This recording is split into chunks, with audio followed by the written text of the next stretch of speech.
Je veux dire par là que ceux qui critiquent l'intuition sont souvent des gens qui confondent l'intuition et l'impression. Hmm. L'impression, c'est quelque chose de vague, d'imprécis et souvent de trompeur. L'intuition, c'est quelque chose d'un peu plus profond que l'impression. D'ailleurs, dans l'histoire de la philosophie, et j'aime le rappeler parce que j'aime bien aussi convoquer certaines autorités philosophiques pour montrer que ces gens-là n'étaient pas des idiots et pourtant ils accordaient beaucoup de valeur à l'intuition. Il y a une raison. C'est parce que pour eux l'intuition, c'était ce qui venait après la raison.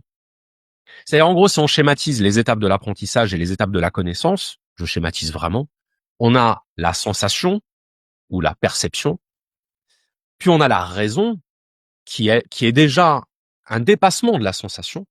Hein, c'est voilà, la perception nous dit que la Terre est plate, la raison nous prouve que ce n'est pas le cas. Et puis ensuite, il y a l'intuition, et l'intuition, c'est quand la raison a été intériorisée au point d'agir de manière inconsciente.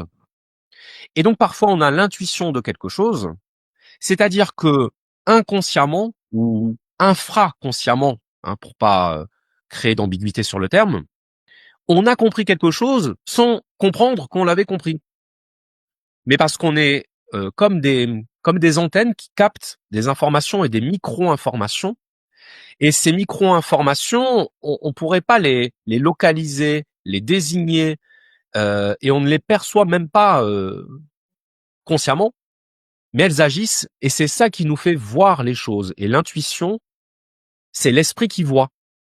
Mais ça arrive en science. J'allais dire tous les jours, j'en sais rien, mais en tout cas très fréquemment dans l'histoire, que le scientifique, à un moment donné, voit la réponse. Et quand je dis il voit la réponse, c'est presque littéral. Tu sais, t'as des personnes qui sont expertes en calcul mental, qui sont capables de faire des opérations complexes de tête. Et en fait, quand tu lui dictes l'opération, il est pas en train de calculer pendant que tu lui dictes l'opération. Il attend que t'aies fini, il voit le résultat. Il y a un côté presque magique. C'est pas magique. C'est que à ce niveau de performance du cerveau et à ce niveau d'entraînement ou de pratique, peu importe, le résultat apparaît sans qu'on sache comment il est apparu. Ben ça, c'est une modalité de l'intuition, une modalité très très poussée bien sûr, hein, de l'intuition.